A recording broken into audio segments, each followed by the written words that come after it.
This is the Business Growth Hacks Podcast, presented by Beefy Marketing. Here's your host, Andrew Brockenbush. What is going on, everybody? Welcome back to another episode of the Business Growth Hacks Podcast. Hanging out here today with my buddy John. John, how you doing, man? Oh, I'm great today. I went and ate some barbecue for lunch. Got a nice full belly. There you go. I had. energy? Don't tell anybody, but I had some yesterday. Oh, you did? Yeah, I I didn't. knew you were going to when you went over. I wasn't there. supposed to, but I knew I was. you were going to. I was over there working on some T-shirt designs, and I was like, "Oh, free beer, free barbecue? Yeah, absolutely." Mm-hmm. Well, John, we've got a great guest in store for all of our listeners out there. As a profit coach and money-making business strategist, Sam Varner specializes in supporting six-figure service-based business owners to make profit a priority by implementing her proprietary Crush formula. Sam is also the host of the She Needs Grit podcast, which I'm excited about learning more about that. Sam, welcome to the show. Hi, thank you so much for having me. Let's have a conversation about that for sure. Yes. Okay. So we'll get back to that because I used to have a podcast called the Grit Podcast. So Grit Nice. it gets me pumped. So I'm excited about that. Well, we like to kick things off every episode with a bit of an icebreaker. Sounds good. Okay. So my question for the day, if you could wake up tomorrow having gained one quality or ability, what would it be? Ooh, I guess I this would want have- to be able to clone myself.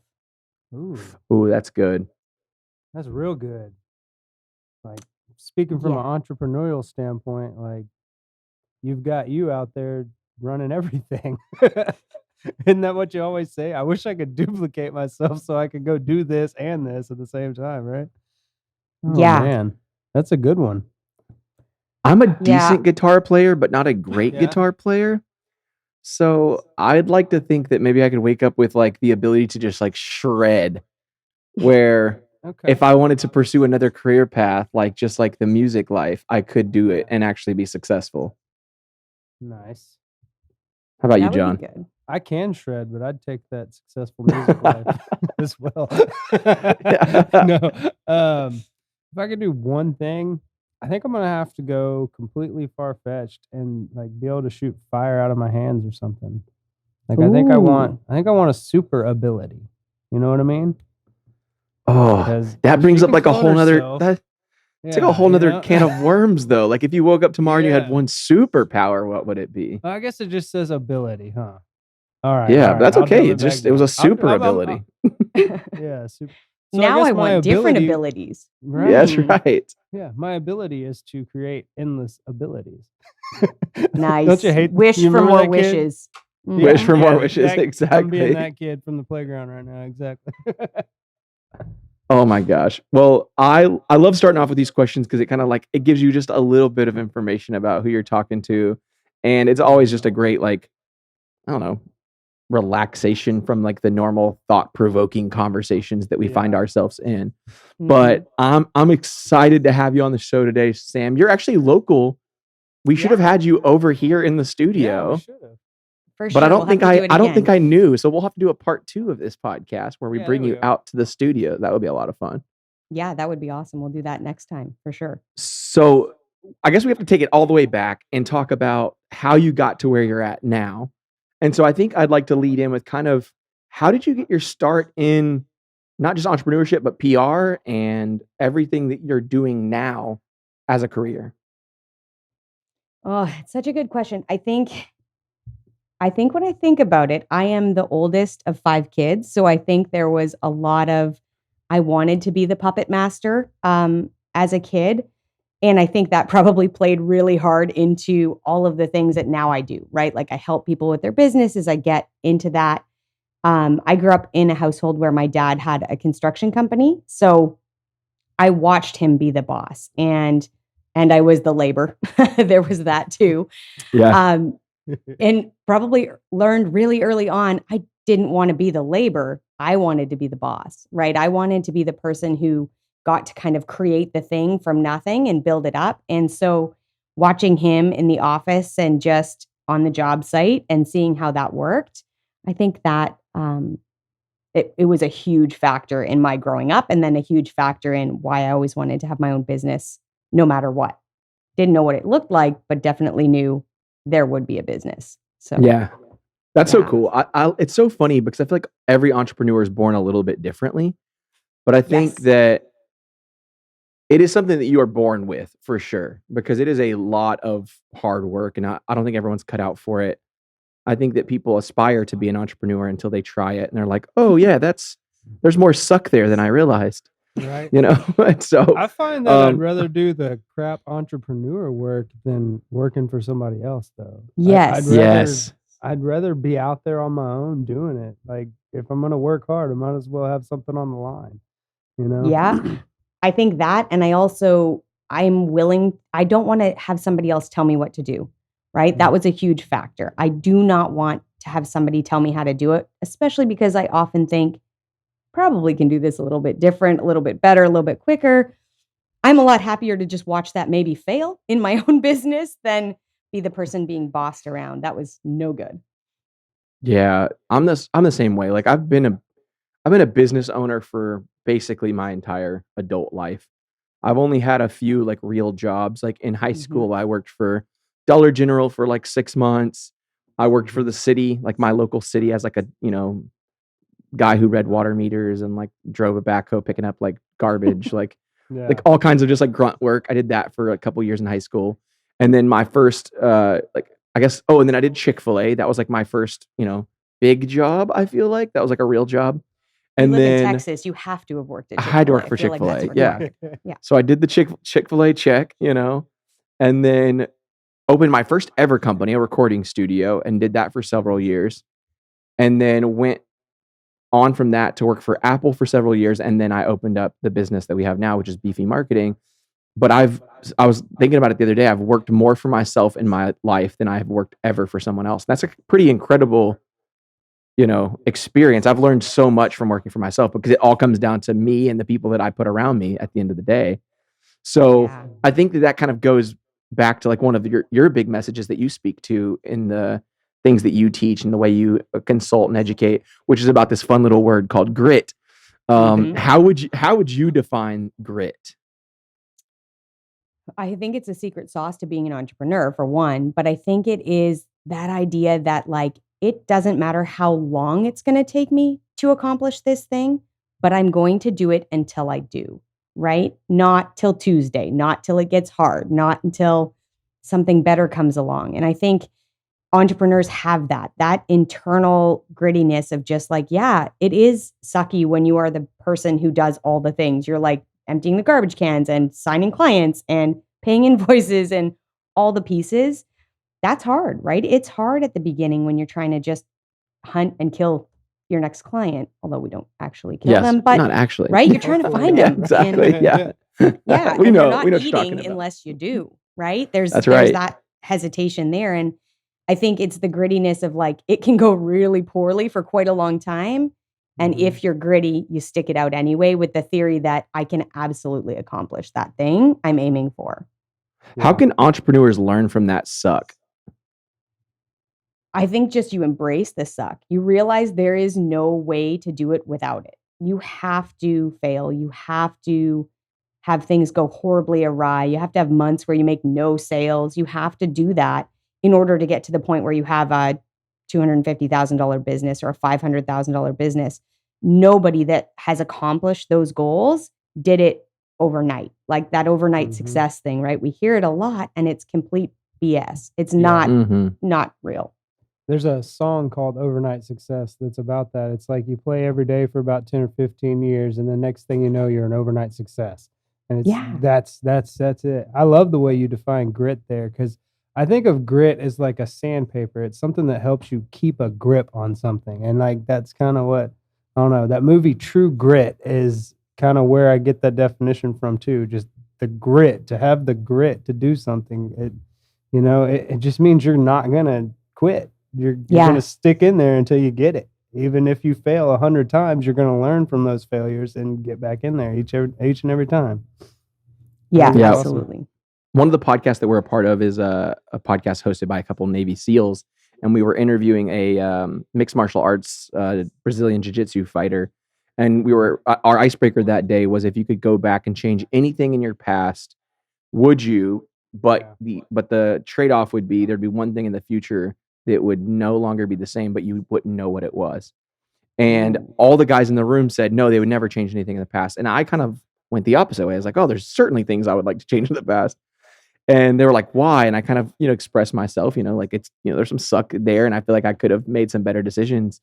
And the guest that we had on, he said that he chalks these moments up as tuition payments. Yeah. Tuition payments is what he calls these like moments of adversity, these like defining never quit moments. And he's like, these are tuition payments. You are earning your way to the things that you are learning. These are just little tuition payments you make. And I was like, man, that's a really great analogy, because it's like, it's so true. Like sometimes you just have to accept it, embrace the suck, like you said, because it's such a big part of the experience. And I certainly wouldn't be where I'm at today had I not learned the things that went terribly wrong. Yeah. Yeah. Yeah. You can't do it without those lessons. Right. Yeah. No, I mean, there are some ones that are very vivid in my memory, specifically pertaining to like taxes and like business administration that I did not understand early years, where I just like accepted that I was dumb there and I just trusted blindly the people around me to fix it, when really I should have had some like trust then verify, mentality, which I just wasn't, because I was so freaked out about that. And now, as like where I'm at now in my business, I could totally coach someone in that area. I'd be like, no, trust your experts, find the right people. Don't just blindly go into this thing. Like there is things you can learn from every experience. That's for sure. So Yeah. I know a big part of your experience was you were traveling quite a bit, if I'm not mistaken. How does that affect not just your ability to be an entrepreneur, but how did that affect your ability to work in general? Because I'm sure that you're constantly having to change careers and change how people operate, systems, processes. I'd imagine that that's how that was like. Would you care to kind of go over that a little bit? Yeah. Well, I'll explain first how I ended up in that predicament to begin Yes. with. So, we were living in Calgary. My husband and I are both Canadian. So grew up in Alberta. We were in Calgary. I was working a corporate job and loving it and moving up the ladder there. And he was working an oil and gas job. And he had a colleague that got a job offer from an Australian company. And she said to us in her going away party, we're having drinks on a patio. And she says, would you ever live in Australia? Would you ever consider it? And of course, every person is like, that would be amazing. That would be so great. Sure. 3.5 weeks later, we were getting on a plane to live in Australia because she convinced the company to hire him. Right. And I look back on that time. I had 2 little kids at that point. I'd just gone back to work after my second. And it was chaos. It was like, well, I'm giving up my career potentially at this point to move to another country. And away we go, right? It's going to be an adventure. It's going to be super fun.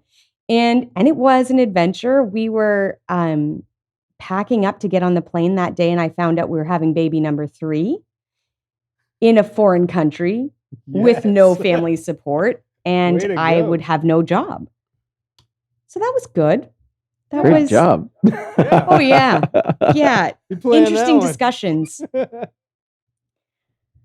Yeah. Life lessons to, I guess, things that I've overcome, right? Like that was a surprise. And it was a really hard time. But when I got to Australia, we had decided, okay, I'm going to work. I'm going to do the same thing. I was doing estate planning and financial planning in Canada. No big deal. I'll just requalify in Australia. That should be fine.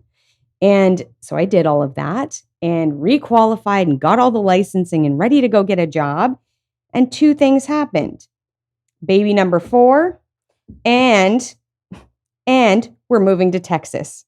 So USA does not take Canadian qualifications or Australian qualifications. Yay.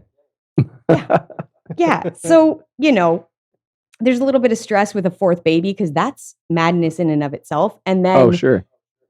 Moving to another country where we don't know anybody. That's great. Right. Excellent. And And so that's when I kind of built the business, was when we got to Texas. Harrison, my youngest, was 2 months old at that point, and everybody was only slightly bigger than that. Yeah. And I just was like, I'm not doing that again. If Mike gets a job somewhere else, my business is coming with me and I'm not requalifying with anybody. I will build something that's like a turtle shell, right? So Yeah. that's when it became, I shall build something I can carry with me when I get on the plane with these kids. That's really smart. I mean, especially in an industry like financial, where there's so much compliance, and I'm sure there's laws from state to state and specifically country to country where things are completely different. That would be hard to like Yeah. having to like, you're like, oh, here we go again. Like I'm starting all over again. Like that's got to be frustrating. It What was. I mean, at this point, had you already been an entrepreneur, or was this really your first step out into beyond what you kind of grew up around? Was this your first step Yeah. into your own thing? I had, coming out of school, I had worked for a PR agency really early on, and then it collapsed, and I ended up in financial services. And at the point that I was at financial services, you're essentially your own boss. So you are, at that point, I'm a financial advisor. I'm trying to find my own clients. So I had dabbled. So there was definitely the umbrella of the company that existed, but I was expected to find my own clients and create those sales and build a business. So it did exist a little bit, but really when I started here in Texas is when it was like, oh no, full on. There's no support staff. I'm it. Yeah. Yeah, you kind of had to do it, right? Yeah. I tell people all the Yeah. time, there's no right time to start a small business. Like No. No. you just have to step out in faith to some extent.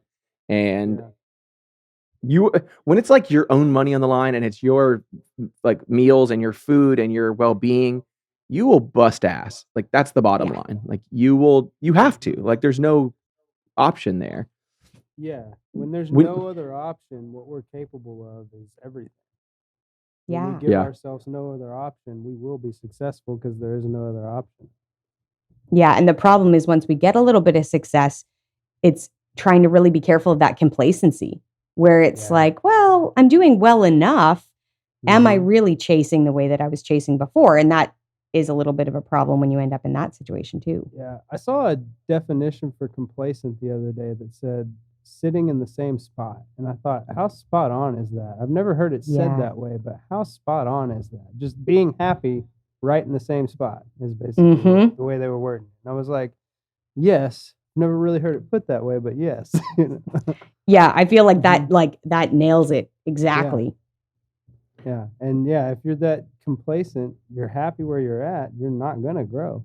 It's going to Yeah. require those hard works, those attempts at failure, if you will, that are going to produce that growth. Yeah. That's exactly right. When you first stepped out, did you know you wanted to focus on women-owned businesses and entrepreneurs, or was that just kind of a byproduct of what you created? It was a byproduct for sure. I started out money coaching. So I started out talking to people about their personal finances. So really looking at what's that thing I did as an advisor that I can do without selling assets and being licensed and all those things. So I was talking to people about debt management. I was talking to people about, cash flow in the household, all that sort of thing.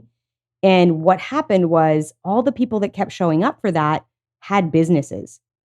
And so I was like, well, I mean, we could cut out a bunch of crap in your personal budget, or we could just go over here, renovate a little and make more money. And then let's continue with the lattes or whatever the thing is you want to spend money on. So I kind of tripped into it a little bit in terms of the business owner side of things. Got it. Yeah, it seems like that's how it always works for us entrepreneurs. Like, oh, that's what I'm actually going to do. These other 3-4 things that I just tried, those did not go so well. So why don't you kind of tell our listeners a little bit about the full set of services that you offer to your clients now? Yeah. So right now, the way I work with clients is it's a one-to-one coaching relationship. So it's kind of you sit down for 6 months. I am going to get in there and help you renovate those pieces of your business that aren't working really well and just creating a bigger bottom line, right? Getting that profit number up, helping you manage some of those numbers and the expenses and the when do I hire, who do I hire, how does that look? Just working on like, I need to be better at this part of the sales process. Okay, well then let's tweak that piece. So there's lots of moving parts, but it is kind of sit down with me, let me dive in there and fiddle around a little bit, and let's figure out what's actually causing the causing the small amount of profit you have or just not hitting your goals, right? Yeah. So there's something you talk about, which is different than I'd say most coaches out there, which is more profit coaching versus business coaching. So tell us a little bit more about that. Like how do those differ? How does your line of coaching differ from like the unfortunately abundant amount of consultants and coaches out there? How are you unique specifically to women? I think the big thing is there are a lot of women entrepreneurs, and I'm sure this goes the same for men. I have male clients, and I think they probably have the same problem where they end up in accidentally either creating themselves a job, right? So they've got a business, but it's really just a job. It's not any better than the life they had when they had a job for somebody else, or it's like a hobby jobby. So we don't make enough money. We're spending money on this business, right? We're spending money on whatever the back end of that business is, but we're not actually generating more revenue into the household. You're not taking profit out of the business and paying yourself as an individual. And women, in a lot of ways, really struggle with how do I make that happen and not feel like I'm giving up time with my kids or my life? How do I do that and not have to work? There's that mentality of to make more money, to make more profit, I have to work more hours and I have to work over and over more hours to kind of scale as they move up. So I talk a lot about you don't need more hours to make more money. You need a system, you need a strategy, you need some mindset piece that you can figure out what's stopping you, but you don't need more time. Let's not just work 80 hours a week. That's a terrible plan. Don't do that, right? So That's really cool. I think I've got a question here for you. Why do numbers and shame go hand in hand for women entrepreneurs? I think it's for all entrepreneurs. I think you probably alluded to it a little bit earlier with the whole tax comment, right? Yes, It's exactly. the fact that if we don't have a background in finance or an understanding of numbers from growing up, maybe our parents didn't teach us about money, maybe they didn't know much about money themselves, or maybe money was very taboo, right? That exists in a lot of families. So it means we don't really understand, how do I manage my money? How do I put myself in a position to have more money than I have expenses? How do I do that as a business owner? How do I account for taxes? All these things. So we have all these thoughts about it, but then we somehow also think we should already know this. And that's where the shame comes from, like, I should know this. And I don't want to put my hand up and say, like, I have no freaking idea how to do this. I don't know how to file my taxes. I don't know how to do a P&L statement. I don't even know what a P&L statement is. Like, there's Yeah. tons of businesses out there that are just absolutely, they have not got the education, not for any bad thing on their own, but just it hasn't existed. But they feel like they're behind and they should have already done this. Yeah, I feel like Yeah. you're spot on in the sense that this applies to everybody. It does. You know, I felt like right out of the gate, I should have known everything. I should have been like I don't know. I just feel like that we inherently have that mindset or thought process that we should be more equipped to be successful. And the Mhm. fact is, depending on the situation you grew up in or you were around, especially the public school system, for sure here in America, it does not really accommodate entrepreneurship as like a career path, right? And so naturally, you're not learning the things that you should probably be learning at least a little bit. Like I should know how to do my taxes. I should know how interest rates work and how compounding interest rates work and how Yes. that's going to affect me if I take out loans or whatever the case may be. One of our most popular podcast episodes on business growth hacks is a whole episode about why you should not start a business. Kind of Ooh, goes back nice. to like your like hobby jobbies and like having a job just because like somebody told you were good at something or because, oh, well, you thought it was fun. It's like just because it's fun and just because someone told you were good at it does not necessarily mean you should go into business doing it. There's a lot Yeah. more that goes into play whenever you start a business. I think the question I have next for you is a question that like I'm asking myself and I'm asking you, which is Okay, fair. how do you push people out of their comfort zones to start making these changes in their businesses so that they can move past these areas of weakness or areas of opportunity? I would love to say that this is nicer than it is, but I at the networking group that I go to all the time, they say that I'm the ass kicker, which feels a little harsh, but also true, right? That's the whole point, I think, behind whatever support you need. You need to have somebody that's going to tell you like it is, right? And is not going to pull punches with you and is going to be really straightforward with where your gaps are. And I think we can surround ourselves with people that are the same as us, that are very familiar, that are very comfortable. And we can think like, well, I read that book, therefore I have the knowledge. And so I think by osmosis, it'll show up in my business. It doesn't. It never does. There is that action piece. And that's where I come in to say, okay, we talked about this thing. Did you do the thing? Did you implement that? Did you try that? Did you research it? Whatever it is. And then the biggest part of that is it's like, yeah, I can kind of do a little bit of kicking your butt first, but then it's exploring why. When you say, no, I didn't do it, it's uncovering the reason behind. Because if we can't figure out that block, it won't matter. I can give you a laundry list of homework to do all the time, and you may or may not do it, but it's not going to stick if you haven't figured out why you keep getting in your own way. So that's critical. Absolutely critical. Yeah, you need someone like you though in your court. Like You do. I have a few people that are kind of like that, but I don't feel like I have a person who's constantly kicking my ass. Like I feel like I need someone like that, and it applies to multiple areas of my life, not just business. Like even with my own fitness journey, like I need that like extreme accountability where make me feel a little bit bad, like make me like I need that check sometimes, because as a business owner, I find myself doing a million different things and I start to deprioritize things that I don't want to think about. These are things that I'm usually scared of or overwhelm me. And so I think it's important to have someone like, yourself helping business owners get past that and overcome those obstacles. You have a specific formula though that you follow. I do. So it's called the crush formula, which sounds awesome. I mean, come on, you're crushing it, right? So why don't you tell us about the crush formula? Okay, so it's the 5 areas of business that I think if you have dialed in, you can scale up your business. So I'll give you like the very high level 5 categories, and then we can chat about whatever parts of it what you kind of really want to dig into. But Perfect. the C is for the core. So it's really figuring out what are your why, like what's the why behind the business? Why are you doing this? Why is it the driver for your life? Why are you willing to be gritty and stick it out and come back for more even when you've gotten kind of beat down? It's that piece. And then it's the value piece. So what decisions in your business are you making through what lens of value that's important to your company? So that starts to become really important for you as a business owner developing the business.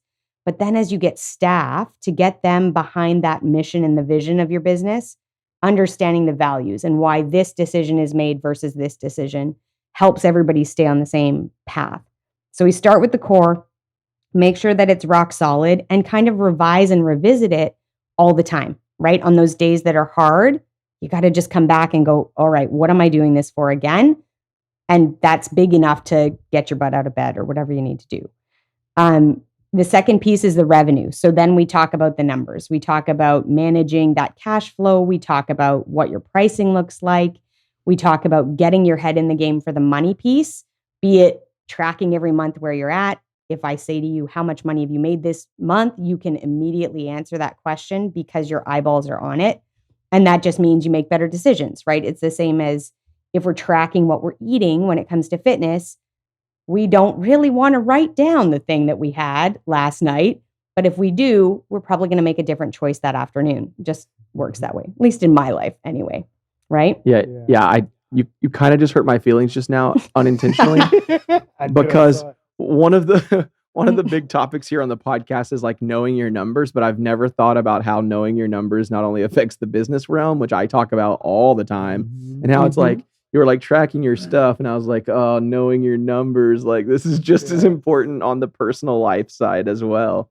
Yeah. Yeah, it is critical and it sucks because like last night I came home from kids soccer practice, had nachos and watched a hockey game. Is that my best healthy dinner? It is not. You're crushing it. Yeah. Yeah, I was crushing it. I was making a value-based decision on right. nachos sound great with hockey. That's just how it goes. Yes, they go together. That's right. It's like pizza and beer. Mandatory. You just have to. Yeah. Exactly. So we get through the revenue stuff. We work on that. Then we work on the U, which is utility. So it is getting you to the point where you can start to have automation. You can start to have standard operating procedures. You can start to build beyond just the one-man band where you need to not be doing everything. And how do you start building that in? Whether it's hiring like human capital people or just automating your services and that sort of thing and making your life easier. So that's the utility. And that's always a fun piece. Then we go to the S, which is my favorite place because it is sales. It is really ironing out. So talking about some of the numbers we reflect on, how many eyeballs need to see my offer? How many consult calls does that create for me? How many consult calls do I need to have to get one client? And how quickly can I do that, right? What's the length of my sales process? And then just, it's a game. Then it's about getting faster. Can I do this better? Can I do it faster? Can I just shave a little bit off here, off there to get more sales faster, which obviously creates you a bigger profit line in the bottom. So we've done all that tech stuff. We got it all sorted. And then the H is headspace. So then it's managing your mind through that whole thing, because that's the thing that gets in your way more than really anything else. Yeah. 90% of the time, your thinking is the problem. The problem is not the problem. 100%. That's it, right? It's not a strategy tactic problem. People always ask me, will you give me tactics? Will you help me with my marketing strategy? Will you help me with my sales strategy or the words I say to a client? I'm like, yeah, I'll help you with that. But that's not your problem. It's how you think about yourself when you're trying to sell a product, or whether you think you're capable of selling that product more than the exact words I say. Yeah. That is very well put. Is huge. That is very well put. There's so much.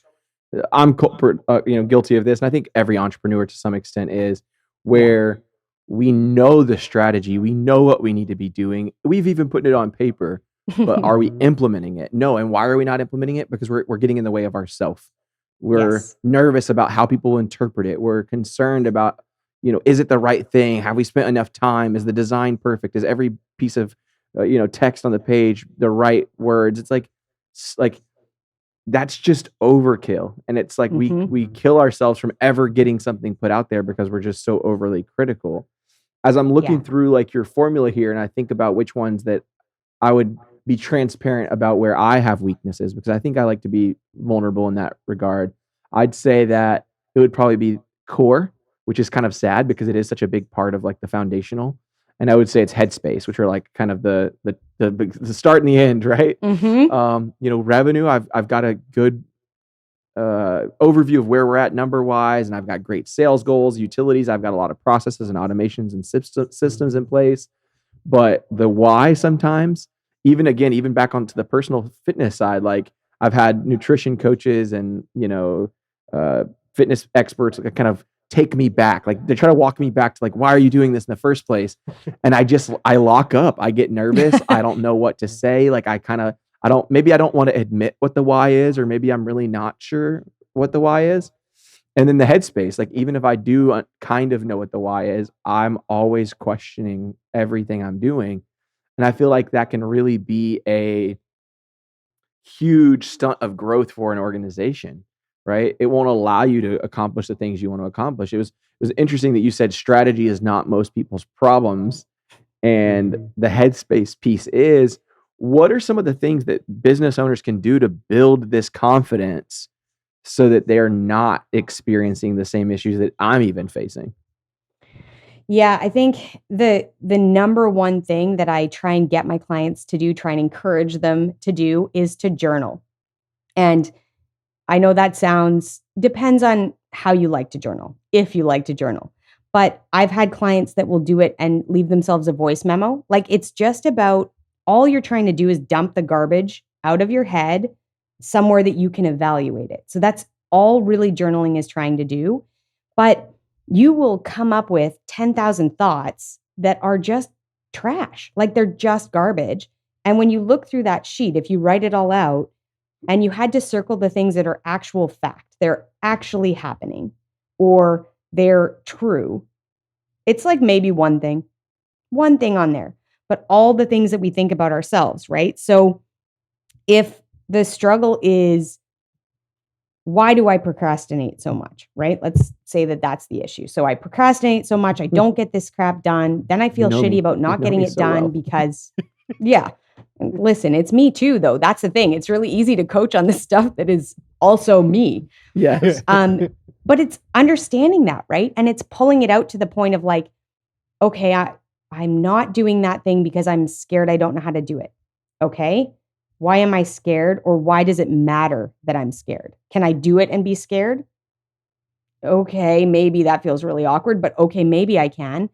Okay, what would I have to do next to start that, right? What's the first babyest baby step to start that thing or to try or to get over that fear or just walk through it? Just embrace the fear and do it anyway. Like I don't remember what, somewhere I read, but somebody said like, fear's always there. It's always in the passenger seat of the car, right? It's sitting there.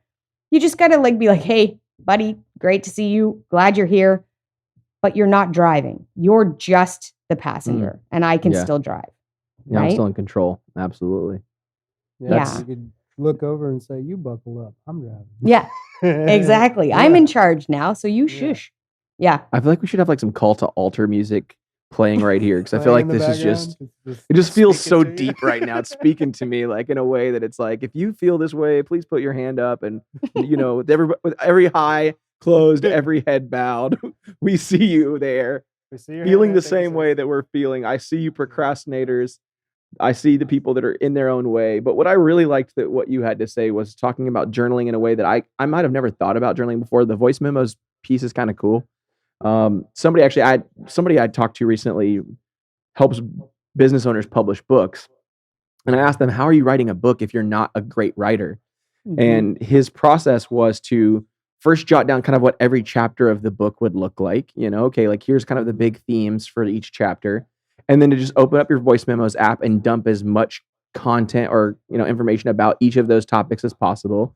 And then he would send those off to a transcription service and have those transcribed. And then he would work with a ghostwriter or copywriter to help him flesh that content out. It's like, I've never thought about using that same kind of framework or, you know, model to just even journal, just to like talk to myself. I think that that's pretty interesting because I don't find myself to be like really a writer. Do you have any tips? Because I feel like this is something I would like to incorporate in my own like process or whatever you want to call it, my routine.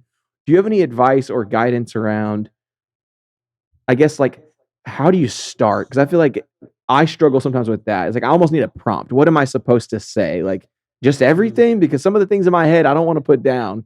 Like, well, that's the joy of doing.